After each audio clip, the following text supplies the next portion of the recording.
kalau ngelawak-ngelawakin ada yang prank-prank gitu tuh bang. Yeah. Misalkan siapa yang ulang tahun dimarah-marahin atau enggak ternyata akhirnya di set berantem beneran gitu-gitu. Lu dengan environment kayak gitu happy-happy aja atau sebenarnya selama ini ada keresahan tersendiri bang sama yang kayak gitu-gitu bang? Kalau jujur kalau pribadi ya lu tanya gue pribadi gue sih gak nyaman. Gue dengan gitu sih gue gak nyaman. Tapi akhirnya balik lagi ini industri. Ini industri dan saat itu masyarakat lagi suka yang kayak gitu. Lagi suka, terbukti gimmick-gimmickan yang berantem. Sempet gue pada eranya di semua acara gue mainin gimmickan itu. Ribut-ribut, kamera lari dikejar sampai ke mobil. Di saat datanya bagus, lu mau ngomong apa? Sedangkan TV Tuhannya rating.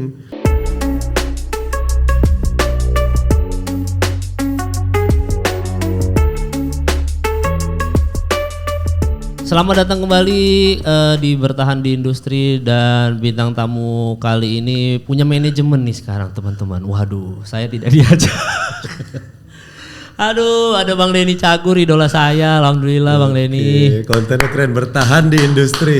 Iya Bang, lu tuh termasuk orang yang bisa bertahan di industri, kan udah banyak pelawak-pelawak baru, ada stand up comedian, itu kan era-era menggusur job-job elu bang. Siap, bener.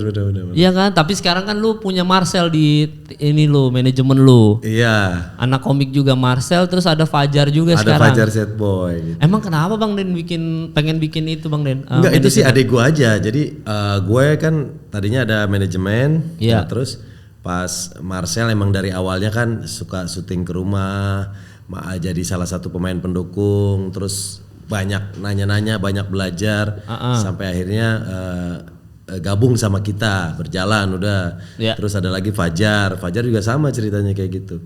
Awal bintang tamu ketemu, toto pas ke rumah bingung mau kemana, mau ngapa-ngapain, kita bimbing, kita ajarin, sampai dia minta, udah kita gabung aja deh di sini, tolong dibantu, udah akhirnya gabung. Oh jadi itu ada pembelajarannya dulu tuh Bang? Ada. Apa ilmunya? Ini Bang, siapa tahu saya jadi lucu. Gua jadi lucu Bang Den. Emang apa pembelajarannya Bang Den biasanya Bang Den? Kalau gue sih, gue melihat gini. Ngelawak pun gue perlakukan sama seperti halnya kita mau bertempur. Jadi karena kan ini profesi kita, gue hidup karena ini. Gue bisa mewujudkan semua mimpi gue, keinginan gue di dunia komedi ini. Nah makanya gue melihat ini sebagai sesuatu yang serius. Nah makanya gue tuh masih nyari materi, bikin, gue sampai ada folder Twitter berapa puluh gitu yang gue kalau ngetik apa nih, ngetik simpan, ngetik simpan. Nah di saat gue syuting, gue tinggal lihat referensinya. Oh hari ini gue jadi preman, terus gue udah punya tuh jok-jok buat preman. Oh kira-kira ini, terus gue lihat skripnya. Jadi gue terbiasa setiap mau syuting gue ngebedah. Nah makanya di acara apapun kita terlihat siap gitu, karena memang buat gue persiapan itu penting walaupun kerjaan kita ngelawak bercanda gitu. Nah menurut gue pelawak yang udah ngerasa lucu dan udah nggak belajar, udah nggak bikin materi, ya dia sedang menggali kuburannya sendiri. Itu yang tergerus industri itu ya. Nah akhirnya kan joknya itu aja, nggak berkembang gitu. Gue juga harus lihat, termasuk stand up, termasuk lo, gue belajar dari teman-teman stand up. Oh gini, oh ternyata hal kayak gini bisa jadi lucu gitu. Seandainya gue ketemu situasi yang sama dengan banyak referensi, dengan banyaknya buku joke yang pernah gue baca, otomatis keluar sendiri tuh. Iya. Beberapa materi gue punya gombalan gue udah ribuan. Gue punya tebakan lucu, pertanyaan lucu, dan semuanya gue data di bank data ada lengkap. Iya. Dan udah lu jadiin satu folder sendiri nih kalau misalkan lawakan. Kemarin tuh gue ada collab sama Abdur kan, Bang Den. Pas Abdur itu kan sebelumnya bintang tamunya adalah Fajar. Fajar itu waktu di Raditya Dika. Jadi Fajar itu ternyata kata Abdur dia itu udah punya jokes tentang gelas ada, tentang ini ada. Nah berarti itu bagian dari materi lu tuh, lu ajarin ke dia tuh. Bener.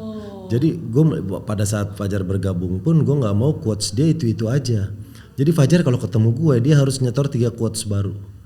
Nah dia harus nyetor 3 quotes baru. Setelah itu kita bikin 3 quotes baru. Bikin bareng-bareng. Fajar nih lato-lato apa quotesnya. Kita sama-sama mikir.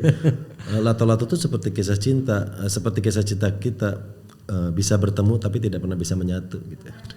Anjing, bisa bertemu tapi tidak pernah bisa menyatu. Nah, iya kita lihat terus apa ya, ada lagi bahan apa. Nah gue melatih itu termasuk ke Marcel. Jadi paling enggak namanya lo udah terjun ke komedi, lo harus serius, lo harus mau bedah naskah. Orang ngeliatnya enak-enaknya doang, bercanda-bercanda dapat duit, bercanda-bercanda doang lu punya ini. Tapi kan orang nggak ngeliat gue jam 2 malam masih bedah naskah, gue masih bikin materi. Setiap syuting pun mungkin cuman gue tuh di antara banyak pengisi acara yang masih ngapalin. Oh ini, paling nggak di saat gue masuk ke set, gue udah tahu gue mau ngomong apa. Urusan improvisasi yang terjadi itu bonus. Kalau di atas kertas gue udah pegang 70% materi lucu, gue bisa dapat bonus 20%, naik jadi 90 itu udah bagus gitu.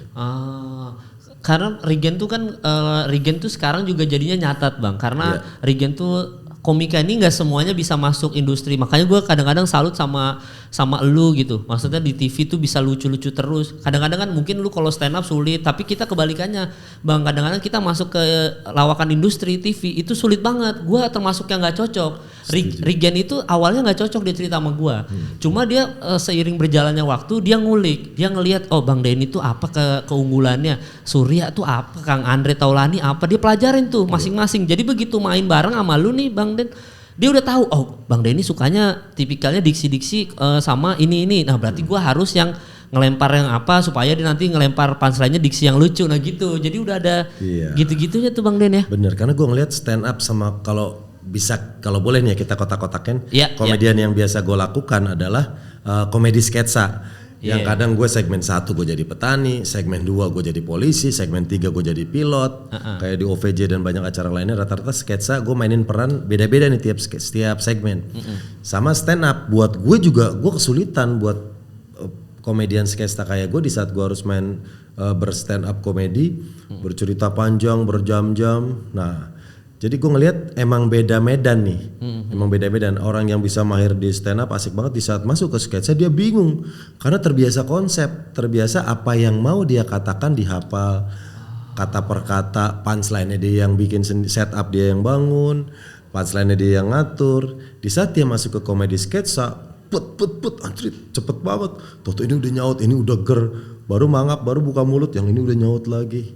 Nah di situ tuh perlu adaptasinya tuh. Tapi memang harus kerja sama tim ya berarti Bang Den. Harus ada ngobrol dulu satu sama lain. Buat gue itu keharusan. Jadi di saat mau syuting pun gue ngobrol tuh, mau yang baru, mau yang senior. Kalau yang senior gue bilang, Bang ntar kita bahas apa Bang? Ntar ini mau ngomong gini nih. Jadi kita tahu oh dia ada materi ini. Gue harus ngomong batu nih, clue batu agar kalau dia ngomongin tawuran keluar. Nah, jadi karena gue udah tahu oh lucunya dia udah ada materi ini. Kita harus mancing tuh gitu. Sulit juga ya emang gue memang tipikal yang rata-rata emang stand up comedian ini Bang aslinya di kehidupan nyata tuh kita tuh serius, orang serius gitu. Jadi begitu kita ke set yang kayak misalkan gue diundang lapor Pak gitu ya Bang Den ya.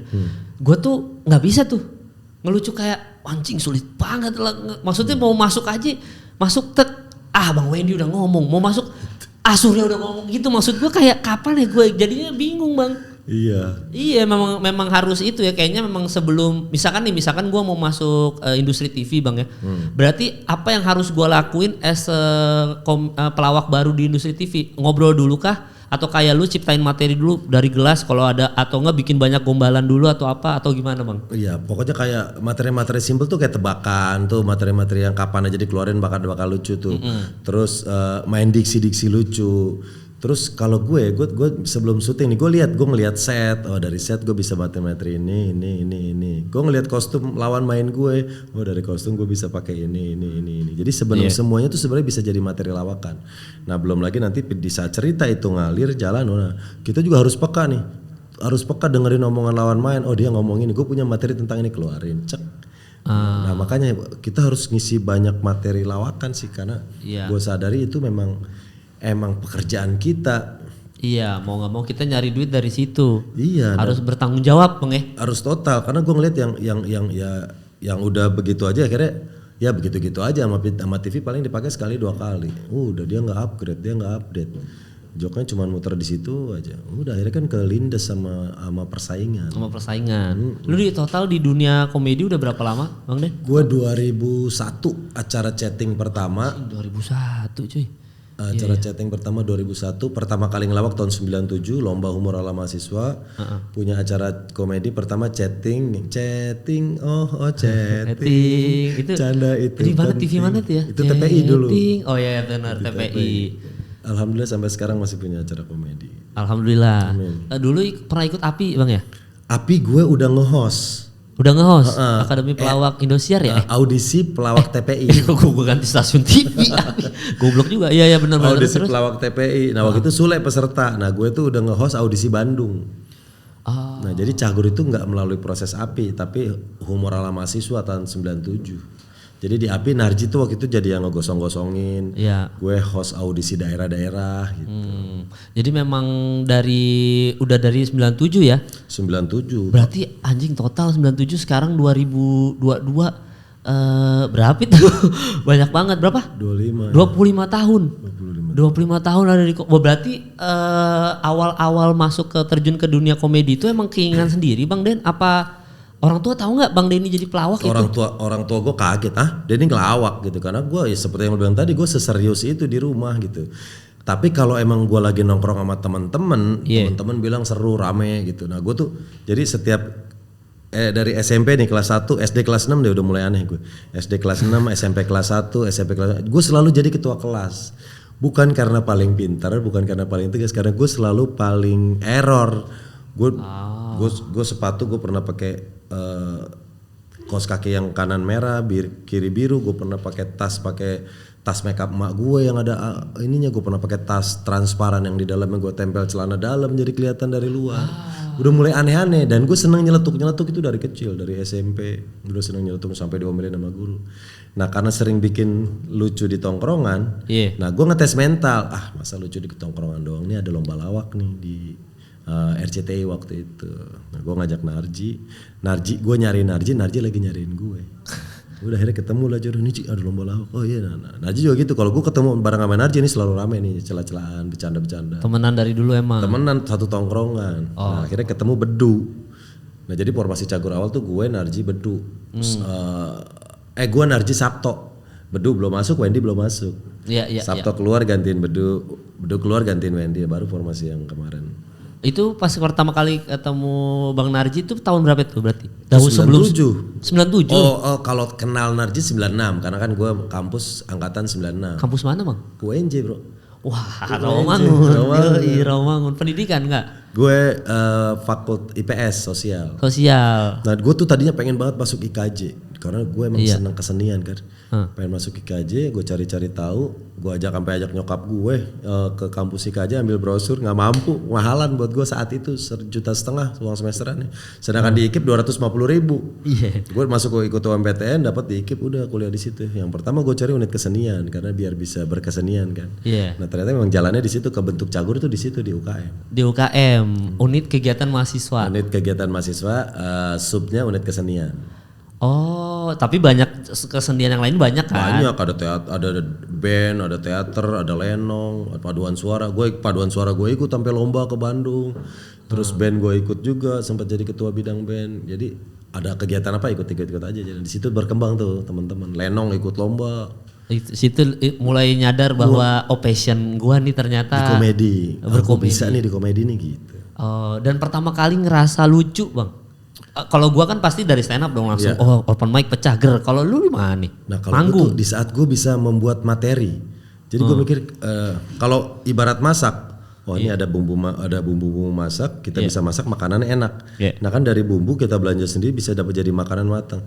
Nah gue menyadari itu memang gue punya passion di komedi adalah di saat gue nyari materi sendiri nih. Anak sekolah gue bengong, anak sekolah oke. Mikir batu tawuran, batu apa lebih baik hujan batu di negeri sendiri daripada hujan emas di negeri orang. Mau pepatah itu yang dipakai sama anak-anak makanya mereka pada senang tawuran. Nah misalnya gitu. Nah kayak gitu. Jadi batu bengkel apa pelongo dulu. Jadi proses kreatif dulu gini nih persis. Besok kita temanya apa? Temanya bengkel. Jebret.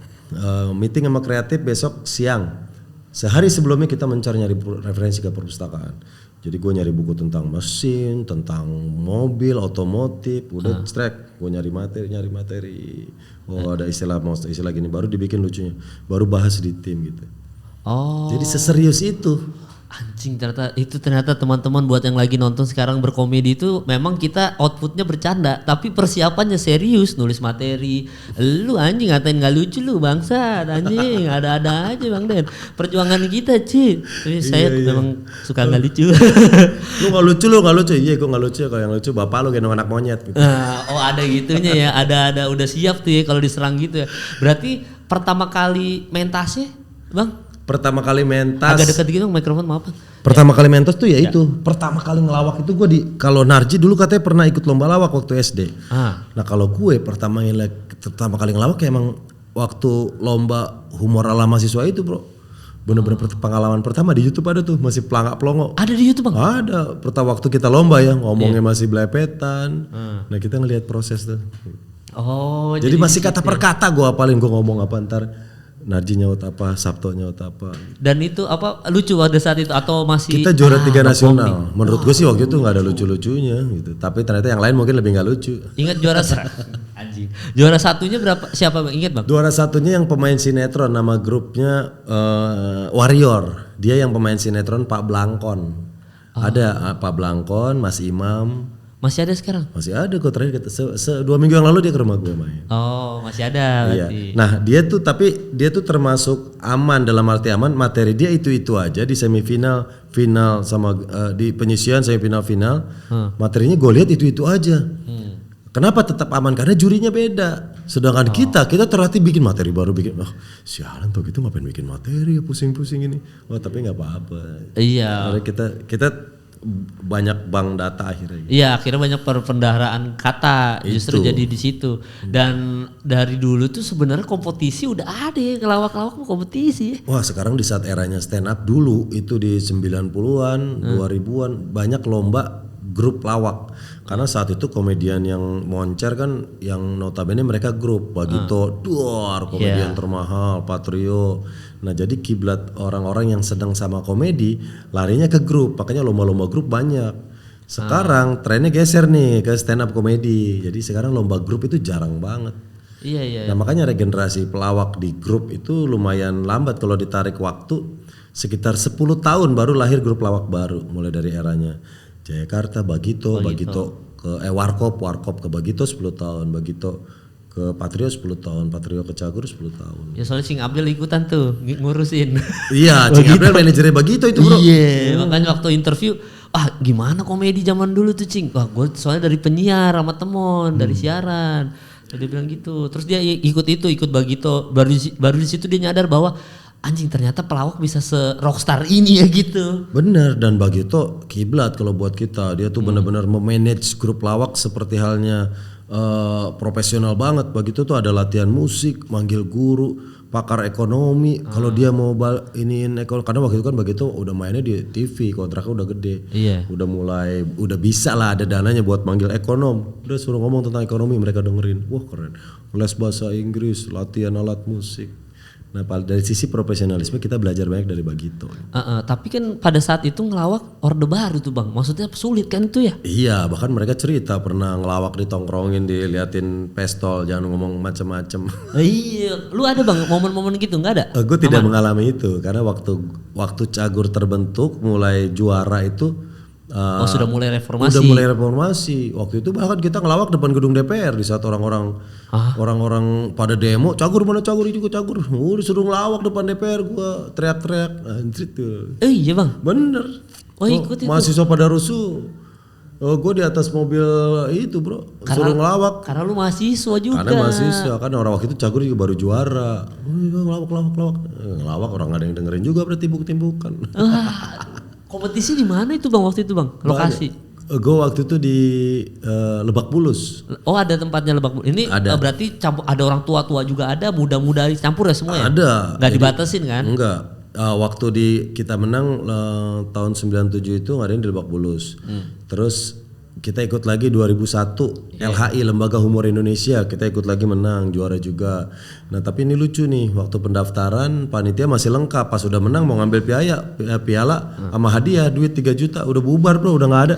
Udah pada pulang mas, tadi pagi udah diberesin semua ini, udah nggak ada panitia. Anjir. Paling gak gue dapat piagam lah gitu biar gue tenteng-tenteng ke TV kan. Bisa dijual nih pas saya juara gue pernah menang ini. Itu dulu piagam lomba lawak itu jadi surat sakti kalau buat TV. Karena dulu grup-grup lawak pamer piagam nih. Gue pernah menang ini gitu. Nah kalau pas di era itu kan kalau Bagito nih role model pelawak pada zaman itu ya. Kalau Sri Mulat sendiri positioningnya apa Bang Den pada saat itu? Waktu itu Sri Mulat udah legend juga, udah besar, cuman beda genre lah. Sri Mulat itu lebih ke main slapstick, komedi-komedi kedaerahan. Nah Bagito yang ngepop nih, ada kritik sosial, main materinya riset gitu. Oh bedanya di situ ya, yang satu kedaerahan, yang satu materi riset yang serius. Makanya segmen-segmen off airnya juga Bagito ke perusahaan-perusahaan asuransi apa gitu. Iya kata Cing Abdel gajinya gede banget. Bagito mecahin rekor dulu bro, sampai kontraknya kan di surat kabar ada kontrak 1 miliar. Wah gila itu saat itu ya. Di situ membuka jalan untuk yang wah bisa ternyata kita hidup dari menjadi seorang komedian. Bener. Itu ya. Bener. Dan tren komedi mulai gesernya dalam arti dulu lawak tuh cuma jadi selipan. Ada penyanyi ngelawak kecek 5 menit turun. Ntar ada acara apa selipannya hiburan. Nah, setelah Bagito besar kan ya, mereka punya brand Pung Baso acara komedi gitu. Patrio punya Ngelaba. Nah itu tuh yang buat kita tuh jadi semangat banget sampai kita kita bisa juga dapat acara komedi chatting bertahan 7 tahun waktu itu. Iya chatting lumayan lama itu. 7 tahun. Iya makanya di situ tuh memang era-era grup ya, maksudnya 3, 4. 4 waktu itu Jayakarta tuh Bang Jojon. Warkop sempat 4. Iya Warkop sempat 4. Bagito juga katanya sempat 4 tuh, terus jadi 3. Kalau Patrio dari awal emang udah 3. Nah kita ngeliat komposisi emang ideal tuh 3 kalau menurut kita ya, karena ada yang ngelit. Seperti halnya main sepak bola juga bro. Ada yang bagi-bagi, ada yang bawa benang merah cerita, ada yang ngasih punchline-nya, ada yang ngerusak cerita ntar dibalikin lagi sama yang ini gitu. Seperti halnya pemain bola, pemain komedi itu. Ada formasinya. Makanya kalau di acara komedi lu taruh semuanya striker, nggak jadi apa-apa bro, karena tidak ada pengumpannya. Nah makanya TV di saat mereka mau mencari mau bikin sebuah acara komedi, yang mereka cari pertama apa? Yang bisa jagain benang merah cerita. Yang bisa jagain benang merah cerita. Iya karena dibandingin Joker ini yang lebih susah dan tidak banyak nama yang keluar. Contoh Bang. Iya misalnya. Yang bisa jagain benang merah cerita tuh yang bisa ngelit segmen, yang bisa ngelit megang cerita. Kalau tipikal Bang Komeng itu kan udah pasti Joker, Bang Komeng, banyak yang terus nama-nama lain yang pelawak-pelawak yang kita ketahui rata-rata posisinya Joker. Nah ini orang TV sendiri yang bilang kita tuh nyari pertama pasti yang bisa jagain benang, yang bawa bisa benang merah cerita siapa nih. Kalau sekarang siapa Bang? Kalau sekarang di zaman sekarang nih? Andre, gue, udah lu jagain benang merah tuh ya? Itu makanya gue sering ngelit kan di acara dahsyat segmen 1 sampai segmen akhir selalu gue yang ngelit game, selalu gue. Zamannya YKS dulu gue satu-satunya pemain yang segmen 1 sampai closing ada. Karena ngelit, jaga benang karena merah. Gue ngelit benang merah, ngejaga item surprise jangan sampai bocor gitu.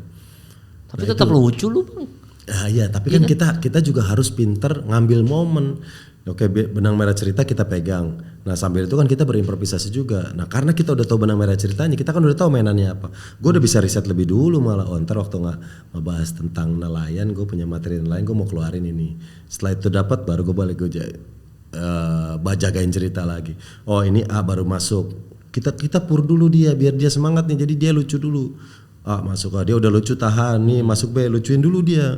Dia udah lucu baru taduin ini sama ini, udah ketemu gitu. Oh, tapi tetap ada ya. Berarti kalau misalnya kita balik lagi ke formasi 3 tuh ya. Satu penjaga benang merah, satu pengumpan, satu striker gitu. Iya. Joker ini striker kan? Iya, striker itu. Benang merah ini ngejaga cerita aja dulu nih.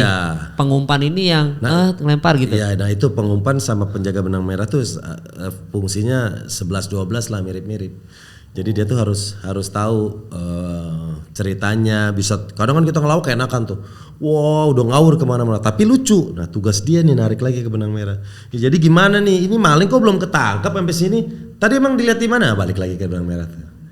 Gitu. Padahal tadi udah ngomongin kemana-mana, lucu sih lucu, tapi tetap dalam sebuah cerita sketsa benang merah tuh penting. Jadi penonton ngerasa terhibur gitu. Iya, dan masih secara relate, secara cerita nih masih nyari maling nih, soalnya tadi kan scene awalnya adalah perampokan. Iya.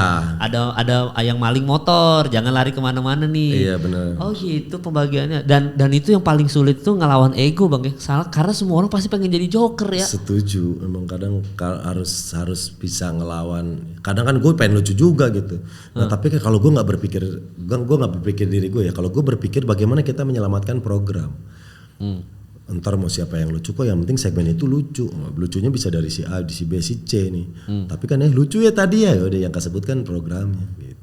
Iya, bukan satu orang, walaupun nanti ujung-ujungnya satu orang juga yang dikenal ya. Iya. Tapi secara nggak langsung itu kalau nggak ada teamwork, extravaganza juga kalau nggak ada orang-orang itu semua kan jadi pasti nggak akan jalan acaranya gitu ya. Setuju. Kalau orang TV memang ngerti, oh ini ada dia nih, dijagain tuh udah mulai ngaco nih. Orang TV memang ngerti. Kalau penonton yang kagak ngerti ya, oh ternyata Bang Denny jaga cerita nih. Gue juga selama ini kan nonton asal lucu-lucu aja Bang, nggak tahu ternyata ada penjaga benang merah itu. Ada, harus dijagain bro kayak gitu tuh. Jadi benar-benar ceritanya hubungan kita sama durasi. Oh di durasi udah mau habis, tapi si A belum keluar nih, gimana bisa menyampai si ending? Nah kita harus cepetin biar si A bisa keluar. Ya udah sekarang bapak mau kemana? Mau ketemu sama siapa? Sama ibu? Bu, baru si ibu keluar nih. Kita harus. Oh ini durasi udah mau habis, tapi belum sampai ke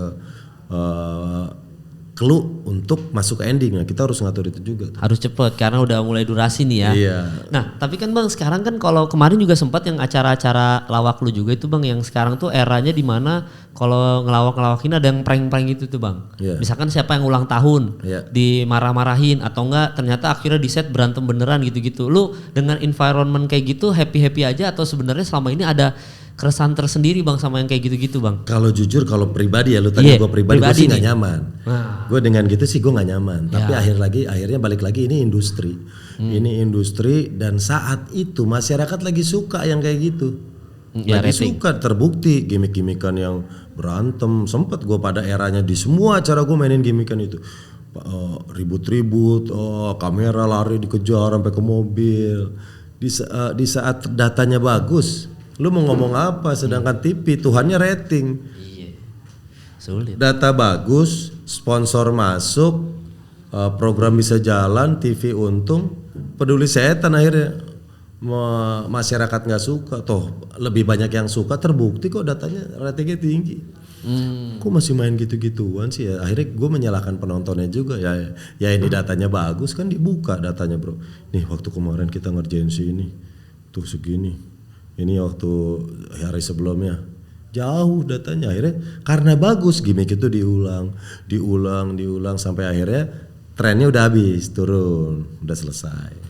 TV selalu seperti itu karena industri. Iya mau nggak mau karena memang gimana juga ngebayar pelawak-pelawaknya kalau nggak ada rating kan sulit juga. Iya. Mau nggak mau ya udah lu lakuin aja deh, ngeprank dah gitu. Kadang tuh bertolak belakang sama hati gue jujur aja nih. Ya karena kalau dulu gue masih main-mainan ginian gue, sedangkan pada saat itu di semua acara gue yang ngelit, paling nggak gue kan yang bikin masalah di awal dulu. Setelah itu udah mulai ribut, udah gue tinggal nyari jadi penengah. Udah gimana ini soalnya sampai akhirnya tarik iklan. Rating bagus, sponsor masuk, brand-brand masuk. Tapi pada akhirnya akan hilang sendiri bro, tren-tren gitu akan hilang. Penonton juga akan bosen, udah masuk ada tren baru lagi apa. Iya, era-era sekarang kan era-era Vindes yang talk show lucu, terus yang kayak Lapor Pak balik lagi karena dulu menurut gue berkomedi zaman Bagito, Warkop, terus Parto, Cagur itu tuh ada artnya Bang. Gue ngerasa ada seninya karena anjing bisa kok. Itu gue baru berpikir bahwa anjing komedian tuh emang jenius karena anjing kok bisa ya membangkitkan suasana kayak gini jadi lucu dengan set-set. Kan dulu pakai set artistik kan Bang. Bener. Kan nonton di TV tuh kayak wah ada entah jadi pewayang, entah jadi apa, setnya tuh ada terus gitu. Ada real set, ada properti. Ada properti jadi art, kostum. Jadi menurut gue ada karakter, jadi art banget. Makanya zaman-zaman prank kan gue kayak kok jadi begini industrinya, tapi ya kembali lagi kan itu penontonnya suka walaupun semuanya ngehujat tapi semua pada nonton, mau ngomong apa? Itu dia. Datanya ada. Iya. Karena juga kalau kita masuk ke satu acara nih, ini benar-benar ngelawak nih, dalam arti ngelawak setnya set real set, kita ke situ bawa konflik, bener-bener skill ngelawak, nggak cuman ngerjain orang atau ada gimmick-gimmick apa. Kalau gue kepuasan gue di saat gue masuk ke acara yang seperti itu tuh, jadi berasa kerjanya daripada gue cuman ngerjain orang ngapa-ngapain gitu. Iya. Dan gombalan lu selama ini paling ampuh Bang ya, kalau di acara manapun senjata lu udah itu ya. Iya, itu awal main gombalan itu 2008 waktu gue ngawas Mama Mia. Waktu itu di TV belum ada gombalan. Nah karena dia cewek gue mikirin gimmicknya apa ya, gue mau gombal. Waktu itu trennya masih papa kamu teroris ya, karena waktu itu kan lagi banyak terorisme. Iya benar. Kok tahu? Karena kamu sudah menghancurkan hatiku. Anjing sesimpel itu, waktu itu ger banget. Satu balai sarbini itu ketawa. Gue bikin lagi masih profesi. Bapak kamu chef ya? Bapak kamu tukang bangunan? Bapak udah masuk ke profesi, gue mulai berkembang sampai akhirnya udah makin berkembang sampai sekarang. Dan itu berarti lu yang ngebawa bapak kamu apa sebelumnya udah ada ini Bang? Pertama gue 2008. Cek aja, coba dicek di YouTube kalau ada sebelum 2008 mainin materi itu, berarti gue yang niru. Iya berarti Bang Denny tuh orang pertama. Itu jokes aja gue pakai Bang di panggung stand up bapak kamu masih. Itu gue pertama kali 2008. Itu Bang Denny pertama kali. Ketemunya gimana Bang? Ide kreatifnya kok bapak kamu kepikirannya? Iya karena waktu itu gue temuin itu waktu itu lagi di acara kontak jodoh tuh. Di kontak jodoh, karena kan itu gue ngejodoh-jodohin orang. Iya. Udah kepikiran aja, bapak kamu dokter ya. Nah dari dokter gue breakdown lagi, karena kamu selalu menjadi obat untuk semua penyakit aku. Iya. Nah, tinggal cari profesi yang lain.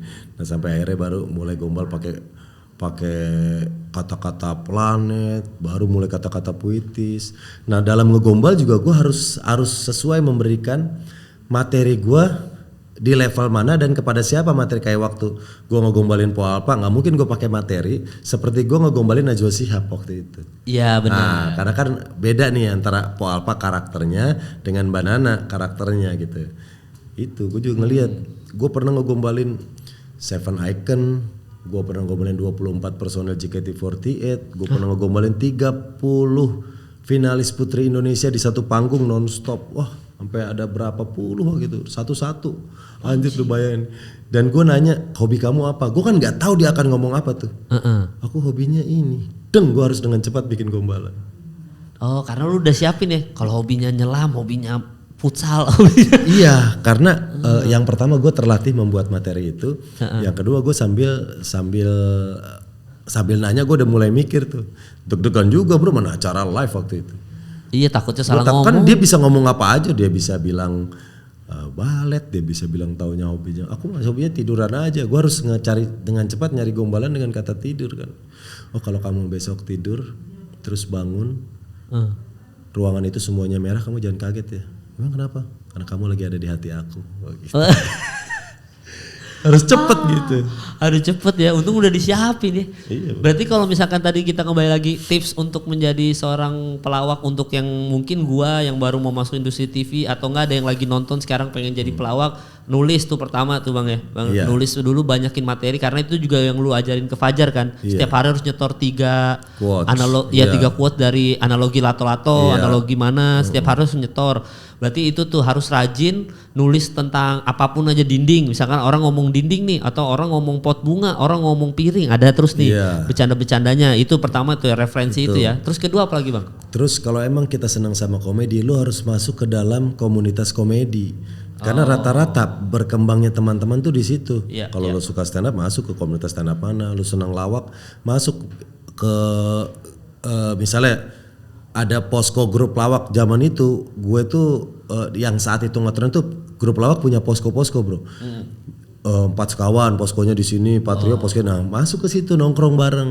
Karena rata-rata pelawak yang keluar adalah circle itu juga.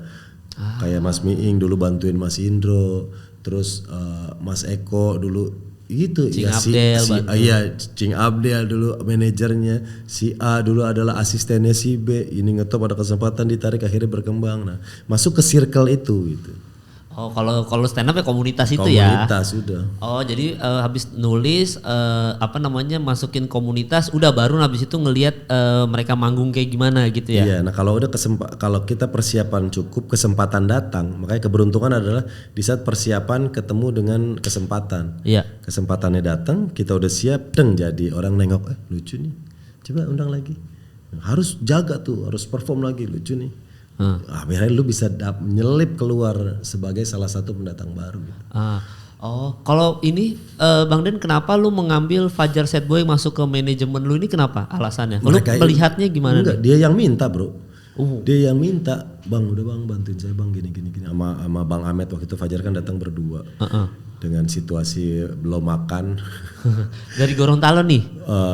Di hotel, karena kan gue ketemu di salah satu acara. Terus si Ahmednya sendiri nih cerita nih, Bang Ahmed yang sama Fajar. Dia cerita, wah kita pengen ketemu Bang Denny nih, minimal kita bisa buat makan malam aja gitu. Nah terus gue kepikiran pengen ngajak dia ngobrol di podcast gue, karena kan gue juga lumayan ngikutin tuh postingan-postingan pemberitaan tentang Fajar nih, masalah putus cinta kok bisa sebaper ini, orang nangis-nangis, gue pengen tahu nih ceritanya gimana sih. Nah akhirnya gue undang ke rumah kan, udah ngobrol podcast, ternyata salah satu cuplikannya yang berapa bersaudara siapa yang paling tua viral. Udah mulai banyak tuh undangan-undangan, udah banyak undangan. Si Ahmed bingung nih gimana sih negosiasi sama TV, gimana sih negosiasi segala macam. Gue nyuruh adek gue deh bantuin, ini kasihan orang dari daerah, dibantu. Udah dibantuin, jadi tektokannya lumayan lama.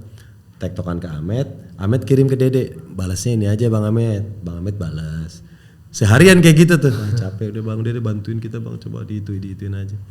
Udah dibantuin, di-guide, sekarang malah menjadi bagian tim kita. Iya akhirnya, dan lu melihat bahwa ini anak ada potensi nih. Sangat besar potensinya nih. Gue ngelihat Fajar tuh kayak gue ngelihat dulu gue SMP di umur itu. Dia tuh cuman pengen bikinin tempat tinggal buat emaknya, pengen bawa emak bapaknya ke tanah suci. Ya ini gue ngelihat dia dulu tuh, inget gue dulu juga gitu, makanya nggak ada salahnya kita support, kita bantu biar dia bisa melaksanakan mimpi-mimpi dia. Ya dan itu konten itu sangat viral banget, dan lu secara nggak langsung ibadah juga Bang, lu ngasih rezeki itu gara-gara konten lu kan dia naik itu. Amin. Iya, nah kok bisa lu nggak ketawa Bang, itu sama itu kan komentar orang tuh, sementara yang lain pada ketawa kan abis dari konten lu tuh, kok lu nggak bisa nggak ketawa Bang? Karena gue harus menghargai dia, dalam arti di saat kalau gue pengen bikin dia menangis, gue harus berempati ke apa yang sedang dia rasakan. Gue konten sama dia 30 menit, dia 7 kali nangis. Bayangin kalau saat itu gue ketawa, di saat dia nangis gue ketawa, gue takut dianggap orang yang tidak menghargai lawan bicaranya. Ada empati ya. Makanya gue ikutin, dalam hati gue kesel, tapi gue nggak jar. Iya. Itu maksudnya gini.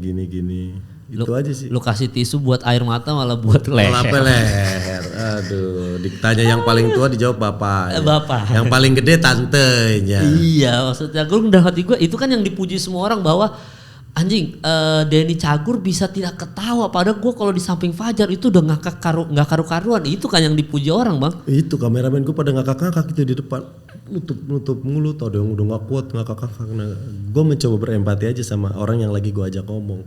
Di saat dia menceritakan kesedihan, kok cengang-cengeng. Di saat gue begitu juga sama orang, mungkin gue takutnya dia tersinggung gitu, walaupun dia anak-anak. Agar obrolan itu dia ngerasa nyaman, ngerasa dekat, gue harus memposisikan seperti itu sih. Iya. Ya itu ya. Kalau gue kira tadinya lu bermain peran Bang. Enggak sih. Enggak ya, ternyata emang sih natural aja gitu. Empati kan aja iya. tujuannya. Iya ya, gue kira selama ini masih, gue kalau ketemu Bang Denny gue tanyain deh. Tapi ternyata lu empati doang ya. Empati aja. Yang lain kan pada ketawa abis dari konten lu kan semua diundang terus tuh Fajar. Tapi kan pada ngakak. Iya. Dia yang main nyul ngakak. Kuku. Nah itu lu ngasih ajarin. Enggak, itu dia sendiri dari sono. Wengko. Backsound katanya, buset backsound. Bang saya, kan gue ngasih baju, ngasih sepatu. Bang saya mau ngasih backsound. Iya. Backsound apaan? Kuku. Wengko aja ngasih backsound. Ada aja ya. Ada. Tapi lu kalau mau nge-maintain Fajar supaya jadi besar apa nih Bang? Step by stepnya nih sekarang nih. Lu jaga tadi dengan 3. Terus apalagi yang lu persiapkan supaya dia bisa long lasting lah, kayak lu bisa 25 tahun ada di industri komedi gitu. Iya, yang gue sih melihat potensinya ada, terus tinggal bagaimana Fajar memanfaatkan setiap kesempatan yang datang. Misalnya ada pekerjaan apa, kita ngobrol, oh besok di acaranya gini nih Jar, acara A, karakternya gini-gini, ntar Fajar mainnya gini aja gitu. Terus banyak juga itu sama adek gue yang pekerjaan yang tidak diambil karena bertabrakan dengan dia sebagai anak-anak. Banyak juga youtuber baju yang seksi, wah minta collab.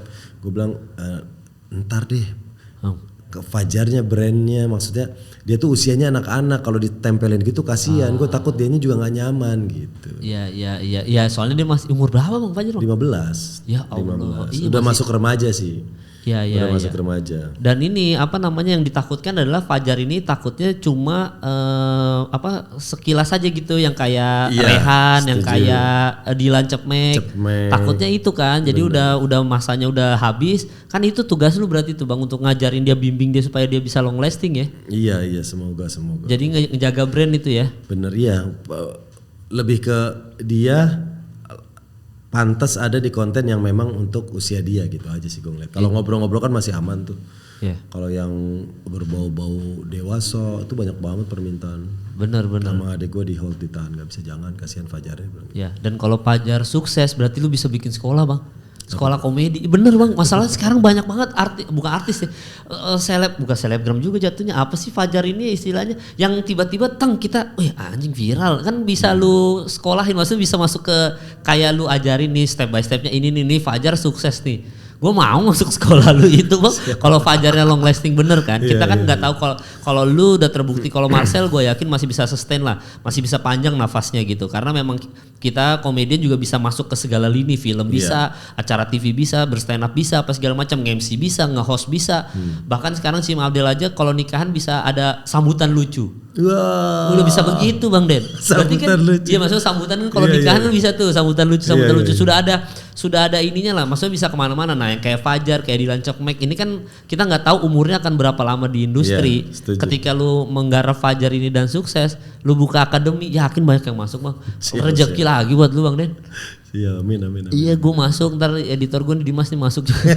Pengen jadi pelawak, makanya buat Bang Denny sehat-sehat terus Bang ya. Amin. Sehat-sehat terus, semoga karirnya makin berjaya. Semoga ilmu yang di-share di sini yang lagi nonton sekarang bisa dapat sesuatu. Amin. Ya Bang Denny ya. Pokoknya Milan lagi jelek Bang, anjing Bang. Gak usah ditonton, dibantai terus. Pokoknya jangan ditonton dulu lah. Milan nih dari kemarin nih undang Bang Denny Cagur kan sama Milanisti. Iya nih, udah dateng nih Bang Denny nih, alhamdulillah. 5-2 terakhir bro. Aduh Bang, Tataru Sanu goblok sekali Bang. Jangan ini karena manajemen yang baru nih anjing ya. Tapi biasa selalu setiap closing gue selalu ngomong mohon maaf atas kesalahan yang ada di episode kali ini, karena manusia tidak ada yang sempurna. Siapa tahu Bang Denny ada yang salah ngomong, gua ada salah ngomong, langsung aja benerin di kolom komentar yang salah apa. Siapa tahu ada knowledge yang Bang Denny soto ini atau Kemal soto ini, langsung dibenerin aja daripada berdebat ya Bang. Mending kita benerin aja di kolom komentar. Jadi thank you udah nonton episode kali ini. Buat Bang Denny Cagur sekali lagi sehat-sehat terus, thank you. Dan sampai bertemu di episode selanjutnya.